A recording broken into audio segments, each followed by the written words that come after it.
Hello, everyone, and welcome to another episode of MLOps Coffee Sessions. Hey, Dimitrios, it's good to have you back here with us. What's happening? Thank you guys for joining us. Today, we have another very special guest joining us that we're excited to talk to, Dmytro Dzhulgakov from Facebook, where he is a technical lead on a variety of ML infrastructure projects like PyTorch and ONNX. Will be talking to us about what ML engineering looks like at Facebook, what the future of PyTorch is, and so much more. Thank you for joining us today, Dmytro. Thank you for having me. Really excited to be here. It's really special that, we get to talk to someone that, is involved with perhaps, at least, one of, if not the leading machine learning frameworks in PyTorch. And I guess I just want to start off by asking you, how did you end up in the role that you're in here today at, running machine learning infrastructure at Facebook? Can you tell us about your journey to this position? Yeah, sure. So, in general, I've been at Facebook, or I guess after rebranding, it's now called Meta, for almost 10 years now. And I have like more systems background. So I was doing kind of infrastructure work before, and like way back in college was doing some kind of programming competitions like Coder and stuff. So yeah, actually when I joined Facebook, I was also working on infrastructure, mostly on kind of ranking recommendation systems for feed and ads, but more on kind of indexing and serving and all of that kind of stuff. Just but we're pretty early days, a lot of scaling challenges and a lot of like firefighting going on. And kind of through the journey, because it was ranking recommendation systems fundamentally, kind of started hanging out with ML people, and besides optimizing latencies and building scalable services, also kind of learning how what all this ML stuff is about and what are all the features and models, etc., which run on those services are about. And I don't know, I was always found kind of fascinating to be in developer kind of tooling space, the kind of intersection of infrastructure developer tooling space, because I feel it's like a big kind of force multiplier, and it's also if you make a lot of people more productive, that kind of accelerates progress overall. So I kind of got a number of projects kind of related to machine learning developer tooling, kind of like ML infra, and how to improve that, and kind of work on different systems, ranging from like training data generation, like feature engineering, like model training, etc. And kind of over several years, kind of got more and more into this ML infrastructure space. And yeah, about maybe like 5 years ago or so, like kind of started working on deep learning related stuff. So that's when deep learning revolution, which kind of started in like 2012 or so, like started hitting kind of production use cases, and started getting like really applied in like 2014, 2015. And yeah, so that I basically worked on kind of production applications of deep learning. We had this like framework called Cafe Tool, which kind of was continuation of Cafe, and started with more like production embedded focus, and it was like pretty early, 2015, 2016. TensorFlow got released, and in 2016, like PyTorch project started at Facebook, and started more from like research environment. And I've been basically involved with this space since like maybe like early 2017, when PyTorch was still pretty young and like kind of starting from research environment. And kind of the main focus I was trying to figure out is like, hey, we have this like great product which researchers start to like, how to bring this innovation to production environment, right? How to make both sides of the pie happy.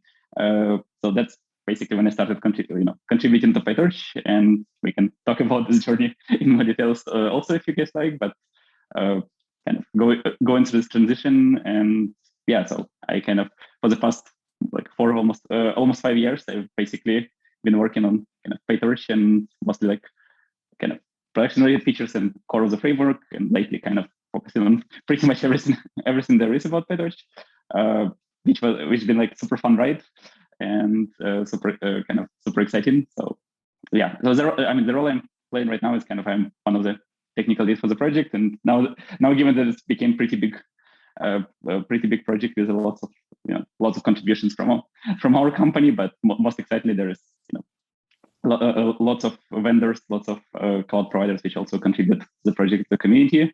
So a lot of that is basically making sure that project maintains its coherency and kind of moves in a meaningful direction. So it's kind of combination of focusing on core abstractions and community building, pretty much anything needed to make it successful. Got it. Yeah, thank you so much for sharing that. One of the questions that strikes me as I'm hearing about your journey is, we are in an era in the tech job market where it's been hotter than ever. And we're in an era of like much shorter, I think, durations at companies than ever before, right? A lot of people are changing in 9 months, 1 year, 2 years. The turnover has gotten a lot higher.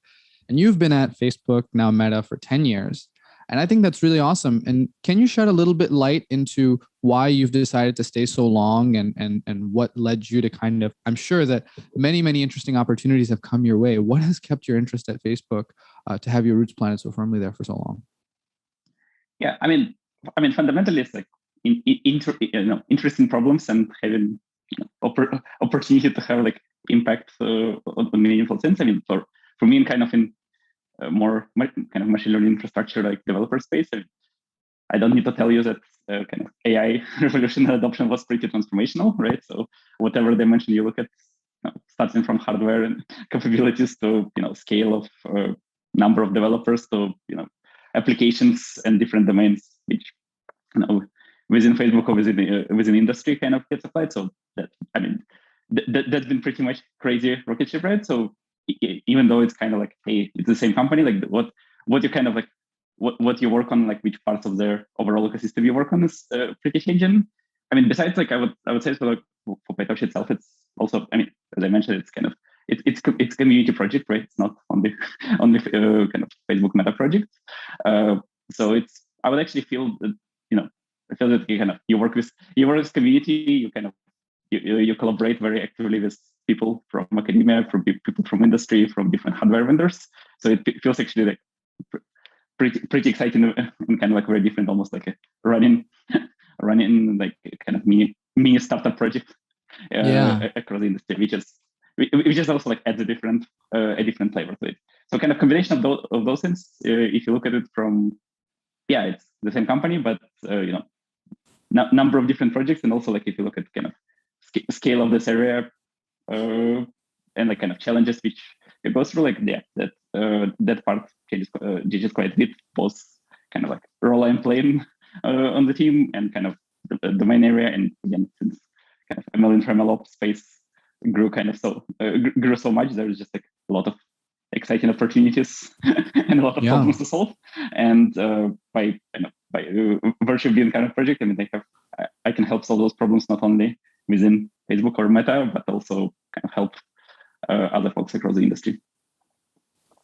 That makes a lot of sense. I think, the confluence of opportunity, scale, and just sort of, I would say, broader trends in the entire ecosystem and software world have combined to make your journey at Facebook quite the ride.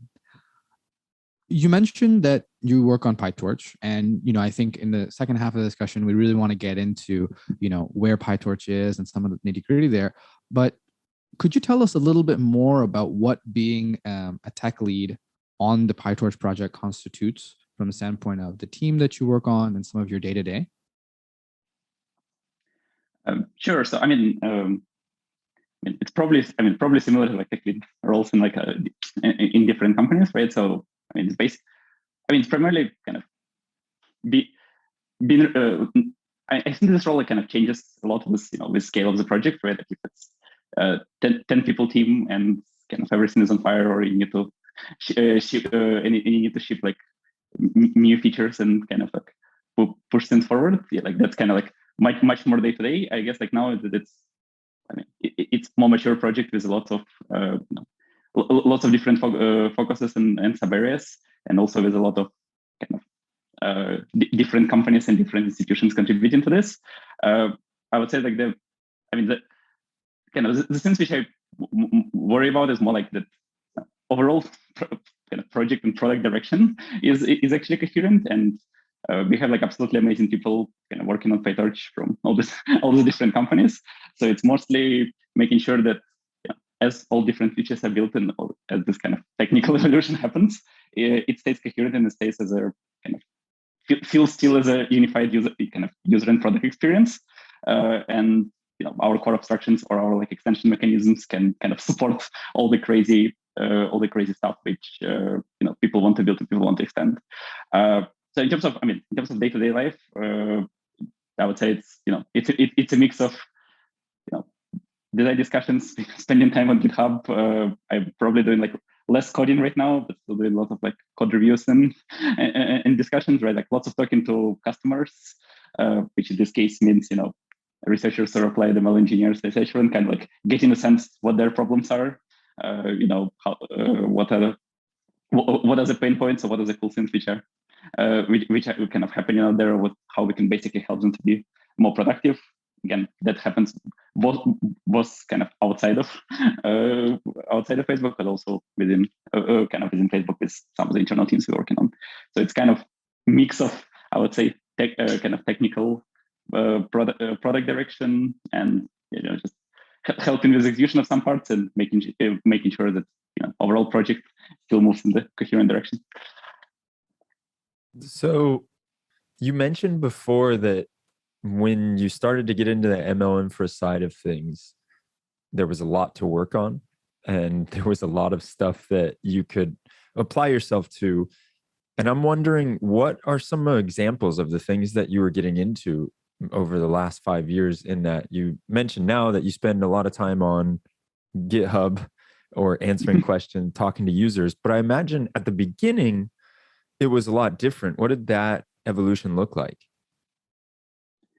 Yeah, so again, I would say like back to the part of scaling, right? Like I would actually say that like every single kind of ML infra space is kind of driven by scaling, but scaling can be on different dimensions, right? I mean, there's kind of regular infrastructure scaling, which is models getting bigger, training data sets getting bigger. So you basically end up, especially in the early days, but it is still even today, like you kind of end your sizes of data sets are growing, your sizes of models are growing, so your hardware capabilities are growing. So which means that you're in constant kind of loop of, hey, what is the next bottleneck? How to optimize? How to scale? How to write the system, etc. So that's kind of like one trend which still continues, right? And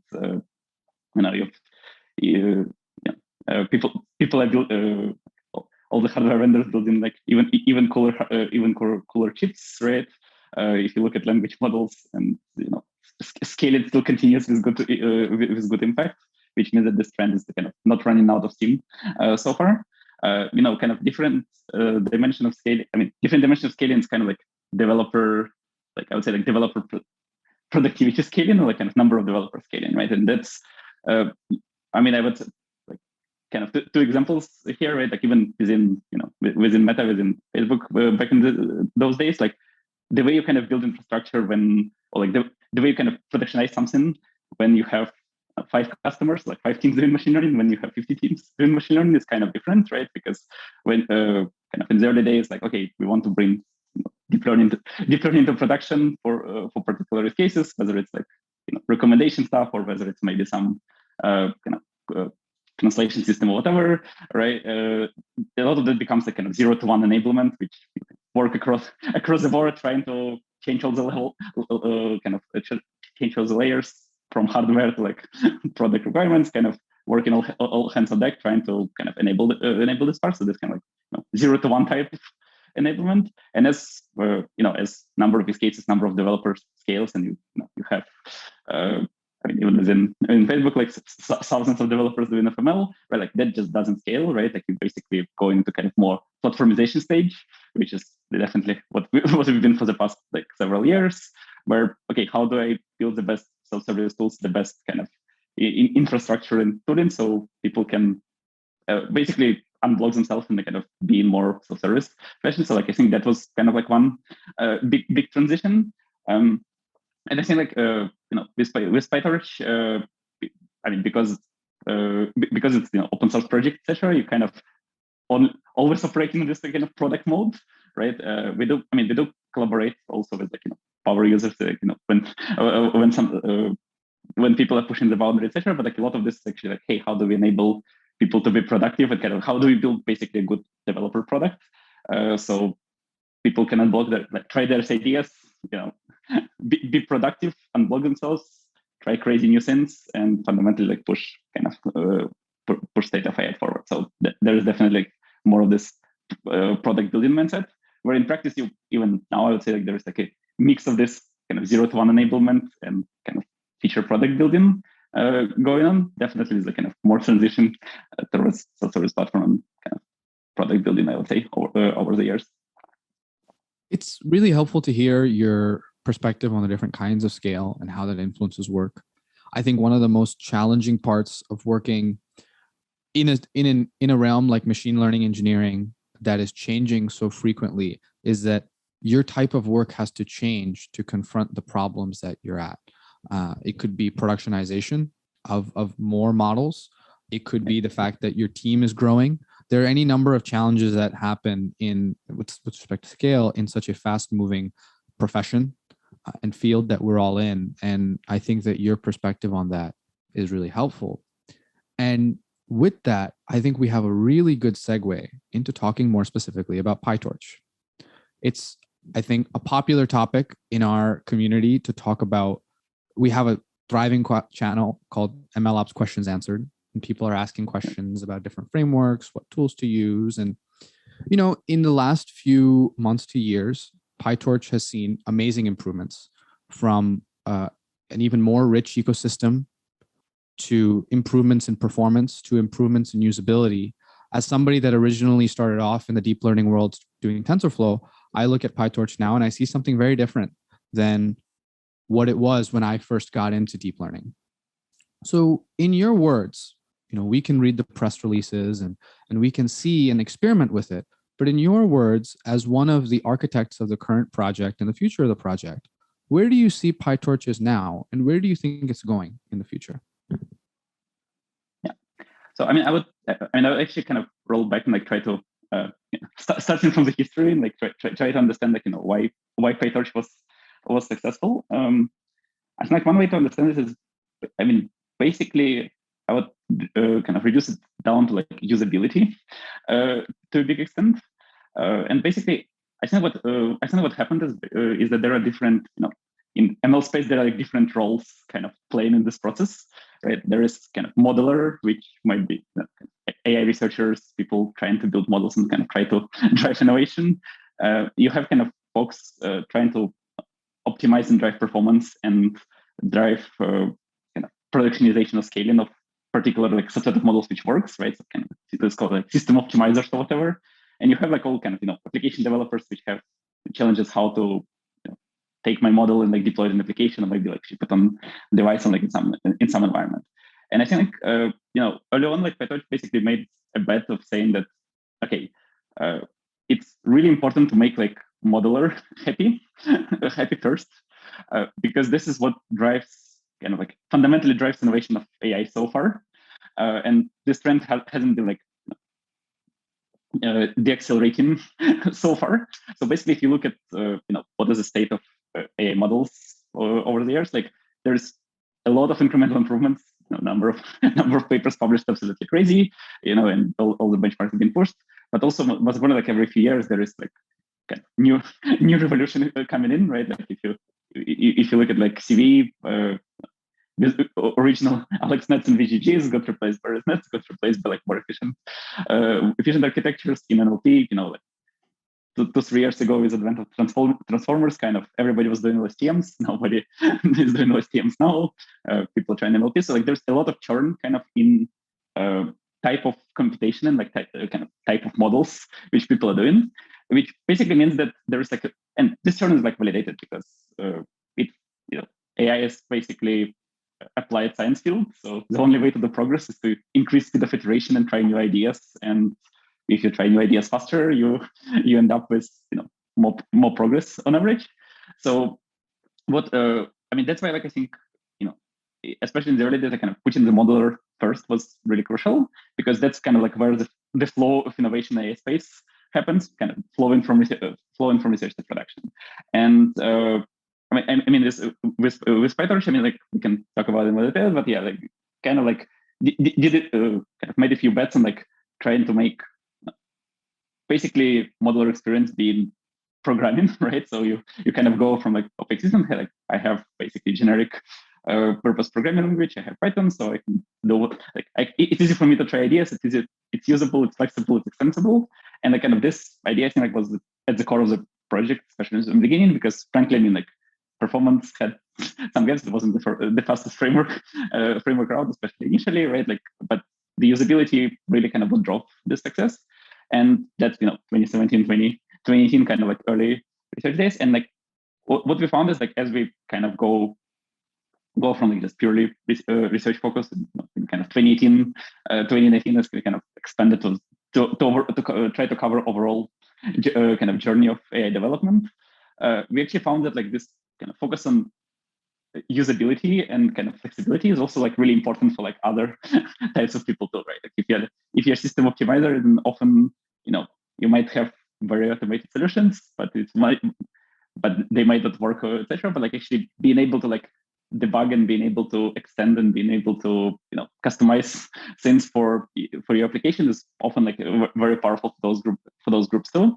So this kind of like idea of flexibility and usability expanded, proven to be very useful for other audiences too. And yeah, I think that's kind of, I'd say like one like if I were to distill, of course there's a lot of other stuff, but I think that's one of the kind of key ideas which I would distill, and that basically led to I think trying to make customers happy with good tools, and it also meant that like it's easy for community to build extensions and build stuff on top of PyTorch and like take it to build all these projects which take it and apply it to all the crazy areas, right? Like from across different domains, across different applications, from like from like medical to I don't know, space engineering, whatever people do, to kind of bringing it to different integrations in the system, etc. So that's kind of like also stems from that fact. I'm fascinated to think about how much of the product development comes from where you think things need to go, where the different papers that are coming out say, or you see trends in the papers that are coming out, and then just what the community is asking for. How do you balance all of these different pieces? Yes. So I mean, it's you kind of try to like aggregate them, right, and like try to see what are the trends and what are the patterns. I mean, I would say there are several kind of principles. I mean, like for stuff which you can think of it as like multi-tiered kind of multi-tiered environment, right? Like because for stuff which lands in PyTorch core itself, right? Like it needs to be that's probably something which a lot of people will be using, right? Which needs to be like super stable, needs to be like very backward compatible, needs to be like very polished. So you kind of want to hold relatively higher bar of like, hey, this is a standard stuff which proven to be useful across maybe multiple domains, stuff which is more kind of like more promising, less likely to change. It kind of makes sense to maintain over a long time. But it doesn't mean that like frameworks block innovations. I talked about like you kind of want to enable flexibility. So you kind of end up as this, I would say, like process of what we focus a lot is like making sure that there are right primitives and extension points at the core of the framework, right? So if people want to build, like if people have like a crazy idea or have something which they want to build with PyTorch, they can. So like definitely extension points and kind of like new fundamental capabilities, like, hey, how can I extend PyTorch from any new operator to any new transformation to any new render type, like connected to my data source, whatever. Like, so all of that is enabled, and that enables kind of community to build all different projects on top. And very likely, if you have latest paper or if you have like kind of integration with some particular production system, if you like search that name PyTorch in GitHub, you'll find either original implementation or somebody ported it in pretty quickly, which is kind of pretty awesome. And then as like some techniques become more mature and kind of become like more widely applicable, then it makes sense to kind of upstream and absorb them into kind of PyTorch core package itself. So they can be more easily accessible to like even broader audience of broader audience of people. And like you have this, and this kind of trend of enable extension points and enable people to build on top, and then work with community to like bring the best pieces, kind of polish, standardize them, and like make them broadly applicable to the whole user base. Is kind of like what kind of happens all the time, right? Like, and it happens in multiple dimensions. It happens on what is your latest loss function which you might want to include, right? It happens on performance optimization scenes. It happens kind of on infrastructure extensions, etc. And I know as an example, right? Like if you look at mixed precision training, for example, a few years back, right? Like it started as actually like NVIDIA package in Apex, like kind of experimenting with many different ways of like, hey, how can I kind of tweak FP16 to work, and how do I scale my loss, and how do I do all these tricks? They were able to do this by kind of like extending PyTorch without changing the core, by experimenting with many projects in community, etc. Like kind of converts to good recipes, which like few years, maybe like year and a half back, like got actually upstream to PyTorch itself. So now you can just use mixed precision directly from the package, and like this kind of basically trend is constant, right? And you kind of look at interest from community, you look at kind of adoption, etc. Like to kind of source the interest of like, hey, how useful is this particular building block is broadly, like does it make sense to kind of bring it in and productionize, etc. And of course, it like depends also, like often like authors of this particular block, like, hey, do they want to upstream? Do they want to contribute, etc. That's obviously the best thing for open source project. And you kind of look at the other side, like, hey, what would be like the kind of how likely is this primitive to be stable over long time, or like is it still faster moving, and maybe like best source community still like being faster moving other repository, and after some time like it can be like more sanitized and settle down, basically. Yeah, it's a pretty interesting journey to see how modern open source projects manage their growth. It is a beautiful creative dance, honestly, between all the different minds that get involved and the perspectives. And honestly, some of the most informative things for me have been just about engineering design, have been reading some of the threads that go in on the PRs that are ultimately committed to a project like a PyTorch or a TensorFlow or anything that's out there, whether it's a bug resolution or sort of even a bigger picture discussion. Seeing how the community is thinking about them on these open forums has been really influential for my understanding of how these tools are meant to be used. For our community, we focus primarily on this notion of MLOps, right? Which is implementing and productionizing or creating production machine learning systems. And I think I would love to get your sense, specifically on that notion of production, how you see PyTorch evolving to support more MLOps workflows, and what might be on the roadmap. I see a lot of things have already happened, things like distributed training and so much more have really improved the functionality of MLOps, or of PyTorch for MLOps. But what additional things can we expect out of the PyTorch team? Yeah, so it's like generally I would like partition kind of this like space of how to bring research to production for ML, for like deep learning models in particular. Like I think there are like several buckets, right? There is like part of optimizing modeling code itself, right? Like, so that's where architecture optimization techniques like quantization, sparsity, whatever fall in, like, or kind of just general like framework performance optimization. So that's going to happen within PyTorch itself. It's been happening like many kind of repositories and projects kind of being built on top. So that's that area is definitely evolving. So there is like lots of perf optimizations and kind of quantization tweaks, etc. being shipped pretty much every release. I would say other bucket is, as you mentioned, like kind of scaling and distributed training, where again, like I think that there is like a lot of exciting things, both on making it easier to try new algorithms, right? Like, hey, what are the right building blocks for if I'm trying to come up and research with latest idea, but also bring in like standard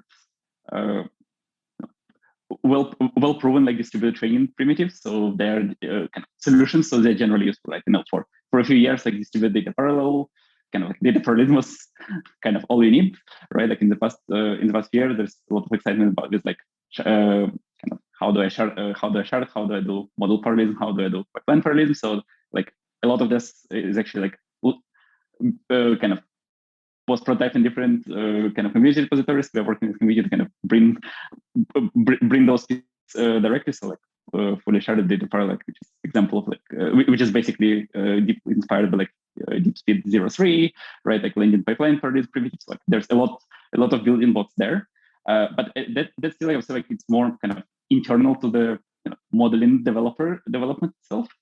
And then there is kind of how to kind of second bucket, which is like, hey, how can framework like PyTorch kind of enable, like make it easier to basically integrate deep learning application in a broader kind of ML pipeline or kind of ML ecosystem, right? And there, I like to think about it as like, what are the touch points, or what kind of like connections between like model code basically and surrounding pipelines surrounding like MLOps ecosystem, right? And those connection points usually come like, hey, how do I ingest my data, right? How do I interface with distributed training? How do I make it very easy to like launch jobs on different cluster infrastructure?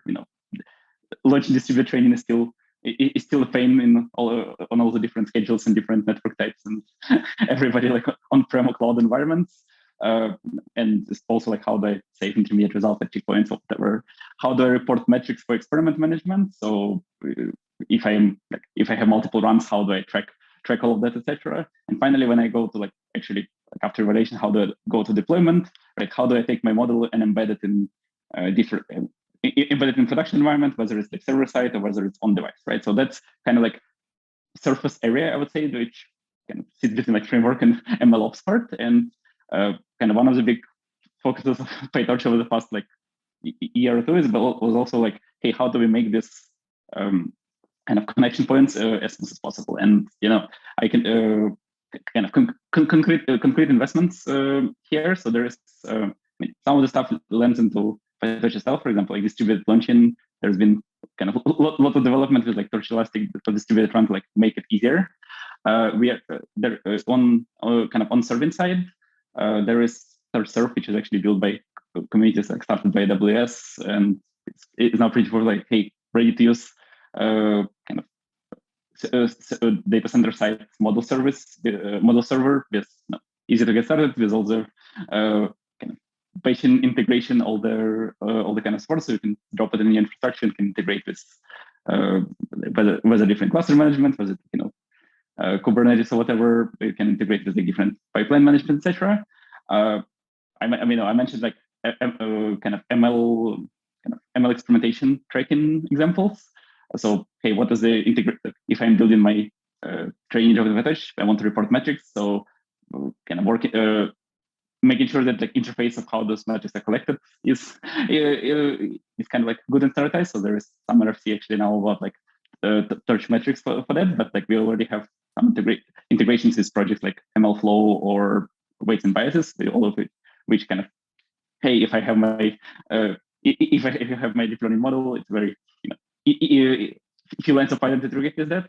And yeah, I started with like data ingestion and etc. So making sure, like again, working with community, making sure that like I have data loaders for like you can find out there like data loaders for whatever different sources of different sources of data, whether it's like, if I'm running on AWS, I have like this adapter or GCP adapter, etc. So that's we actually just like AWS just released like kind of more scalable SV adapter, for example.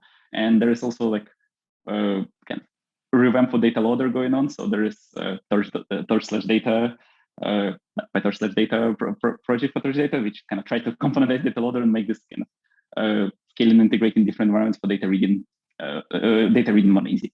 So I kind of gave you a number of examples of this on this side. I would we are trying to kind of build more coherent story, like, hey, this is all the extension points, and work basically with leading projects which represent instances of MLOps pipeline in that space, whether it's more kind of standalone cloud agnostic projects like wasted by the MLflow or whatever, or Ray or etc., or whether it's actually like more managed solutions like cloud providers provide, like whether it's Vertex AI or SageMaker, etc. Just to make sure like, hey, these extension points work for them and they can integrate. If I'm using PyTorch in that environment, like stuff checks out and it's actually easy for me to take my standard job and like get data, like pull up data reading, start distribute training, make serving easy and fundamentally integrate it all into ML pipeline. So that's kind of the focus. And like another example of kind of project in the space which I'm trying to build in session points. We just released a better project called TorchX, which basically tries to you can go to pytorch.org/TorchX, which kind of tries to create like standard interface for like components of PyTorch applications.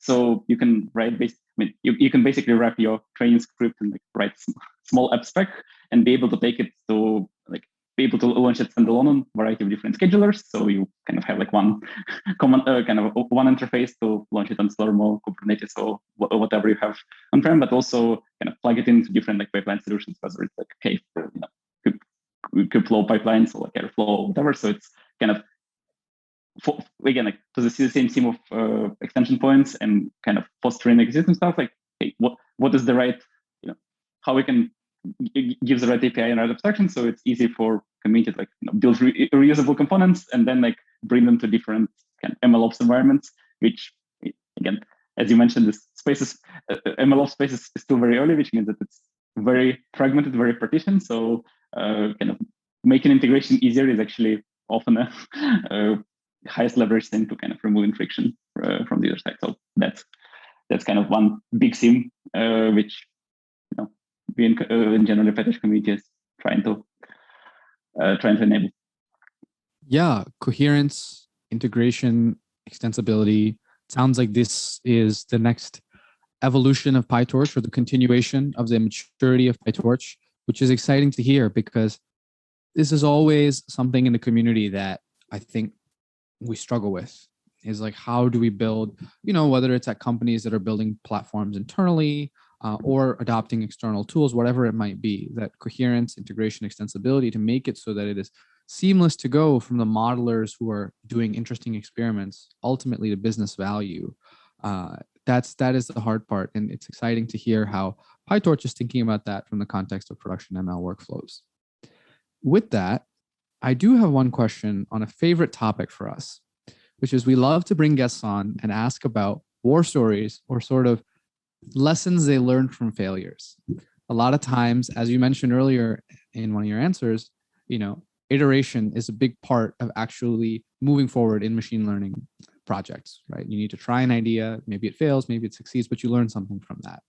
Can you tell us, maybe it's a feature that you launched that you didn't expect, or didn't get as much traction as you expected? Maybe it's, a bug that was released in, one of the versions of PyTorch. Can you tell us about a failure or a war story in PyTorch and in your work on PyTorch that has taught you about how production machine learning actually has to happen? Okay.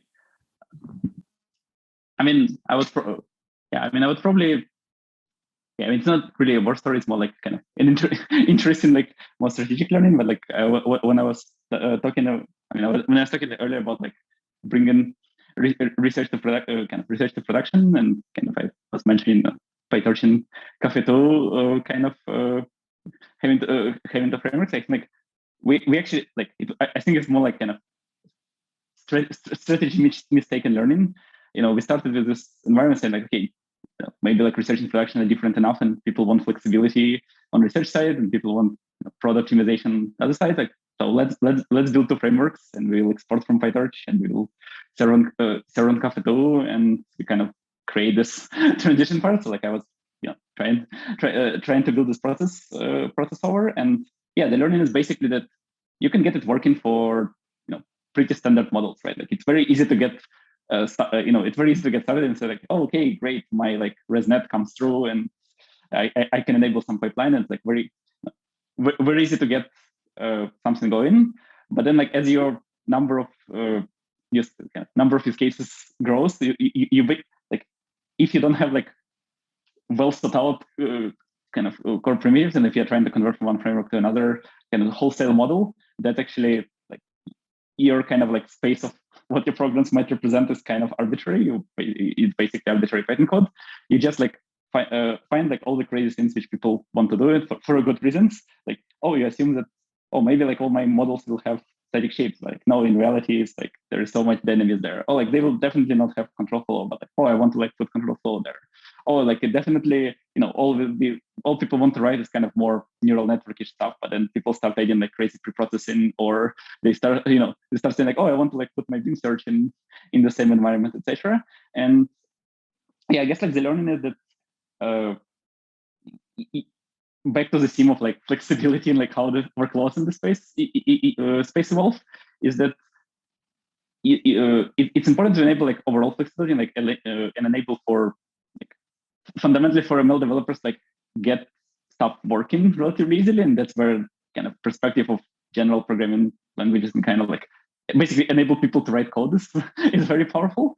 But then like there are parts where crazy performance optimizations and where like squeezing out last bits of performance is really important, but like those are usually concentrated to like maybe smaller number of models or smaller parts of overall models, right? I might have my entire training script really big, but like 95% of compute is spent on a few modules, and like give people tools to optimize those few modules, but like still leaves them kind of flexibility for the entire environment. So I guess like our learning with this kind of conversion serialization process was that it's actually it's important to have specialized and performance solutions, right? Like, and if you're running your standard neural networks, like yes, you should use like TensorRT, for example, because NVIDIA like really optimized for GPU serving. Like, I mean, you want to use specialized solution, but like you don't want to. It's not all or nothing kind of choice. You want to enable people to like use specialized solutions for like parts of their workload, which they want. But this kind of like simplified view of like, oh, I'm like gonna take my workload and convert it to something else wholesale. Kind of usually fails because ML workloads are just too crazy and there is a lot of stuff going on with it. But if you enable this kind of specialization incrementally, and you allow people like take this part of model and do something with it, like that's much more powerful. And that's why we kind of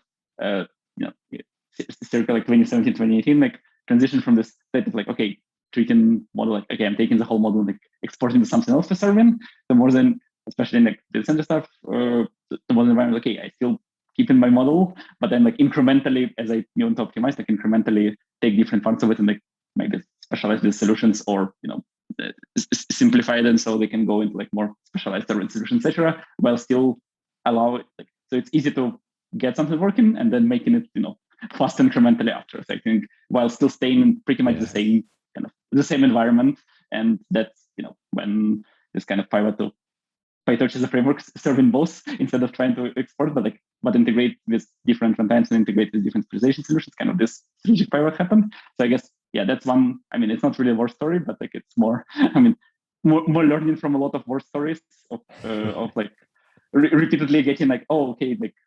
And people wanted this kind of flexibility or this kind of fit or and that kind of change, etc., and kind of repeating that. Yeah, it feels like those two different use cases, or the broader picture there is you have these basic where you want to just prove something out as fast as possible, see if it works use cases, and then you have the other use cases where something is working and you want to throw everything at it and make sure that you can optimize it to the maximum. And those two worlds are very, very far apart. And so you probably had a ton of learnings from that. And so it's a culmination of many different war stories, I can imagine. Yeah. And I would say like, they're far apart, but they're not,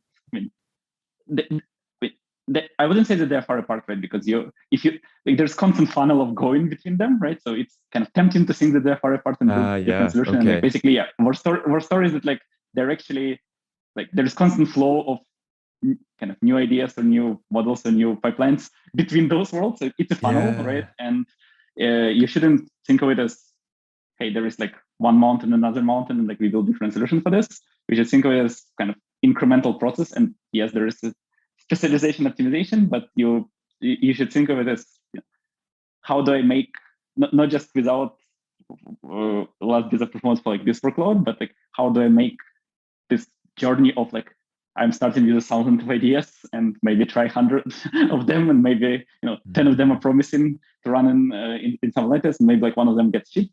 How to like optimize this funnel, right? And how to make this kind of transition, most deciding like that.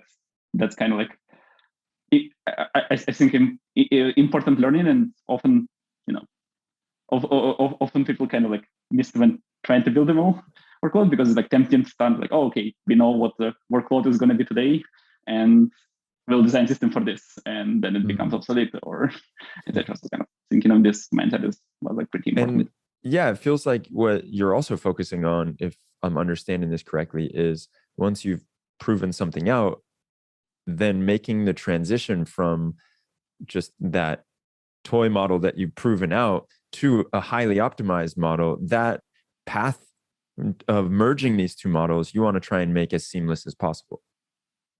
Yeah. Cool.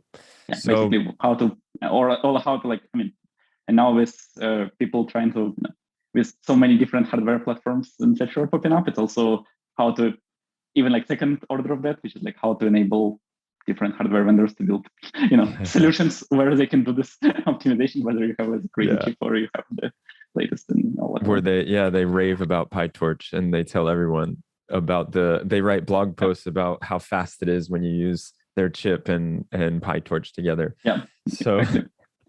So I know we're coming low on time, but I got one last question, and it is around the work of a machine learning engineer and the work of a software engineer, how you see those two worlds, if we're talking about worlds still. Is there emerging, happening? Do you feel like, I've heard some people talk on here about how in the future, everyone is going to be dealing with data so much that there's not going to be a specific software engineer that doesn't touch data. And so I'm wondering how you look at machine learning engineers, how you look at software engineers, and where you think that's going to go. Yeah, I would agree with the statement. Actually, it's like one part which like I think this is probably more specific to Facebook. Like we don't like in a lot of like production teams, kind of like teams doing machine learning, there is actually not much separation between kind of sometimes people have like separate more like data scientists, and people kind of bring in productization to that, and people who like bring those models to production. It's like since the beginning it was like pretty blurred. So you basically have like ML engineers who like do operate in ML mode, but like they're the biggest and like actually bring this innovation to production directly. So really like integration in prod system, etc. So I definitely see that line being blurred kind of intention from the beginning, because fundamentally, like I think you're whether it's engineer or engineer, you're trying to solve you're trying to solve like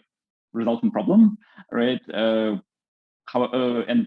you're absolutely right that like I think more and more there'll be the transition from like solving problems by like basically heuristics and the kind of design ahead of time, right? Like leveraging data automatically, right? Which is basically the essence of machine learning. But like still, so the type of work and like the type of iteration changes, but like the fundamental outcome, like you still want to deliver and product value, whatever your product is.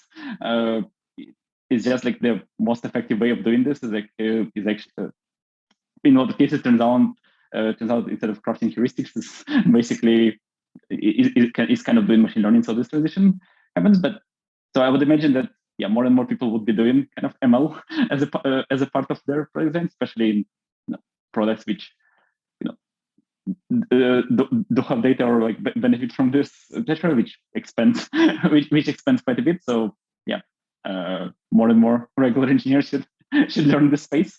And we are ML, like you folks at MLOps community, right? Like I'm also working on infrastructure. I guess like our job is to make the best tools to kind of enable this innovation process, both for folks who are already pretty far on like try and advance idea, pushing the envelope to be flexible, but also for people who like just getting into kind of this data-driven ML mindset, like by providing them like maybe higher level abstraction, maybe like AutoML style building blocks, so they can like still leverage their and that's that space where like AutoML and like project you had Jeremy Howard here, like projects like Fast AI like really shine, like how to bring the best practices and the kind of like the best know-hows is maybe like higher level building blocks to enable them to iterate and like apply it to different problems. I think this space acceleration, we definitely we see it in pretty much all the companies using PyTorch,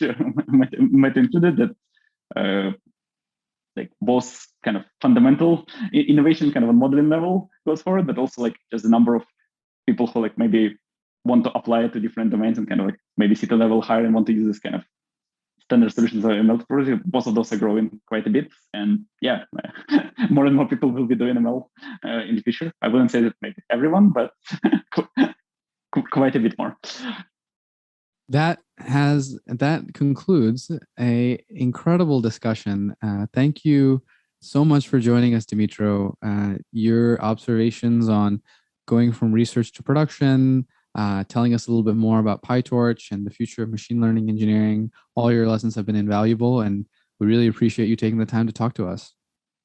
Thank you so much for having me. It's been lots of fun. Thank you. Yeah, man. Any last words, Dmytros? Yeah. I kept thinking every time you'd say his name, Vishnu, I kept thinking you were about to say my name, and I'd be like, oh, what? We got different spellings. Different spellings, but it is from the same origin. So thank you a lot. I look forward to meeting you in person, and this is great. Everybody that is listening, if you enjoyed it, of course, you can jump into our MLOps community Slack and get more information that's happening daily there. There's all kinds of great people that are teaching and very kind with their time and just answering questions that you may have, or you might be one of those people that wants to be kind with your time. So jump in the community Slack. And as always, if you liked this episode and you are listening on Apple Podcast or Spotify or whatever, give us a like, a follow, whatever it is on the platform that you are listening on. That would be super helpful. And I think that is about it. We've done a lot, as you said, Vishnu.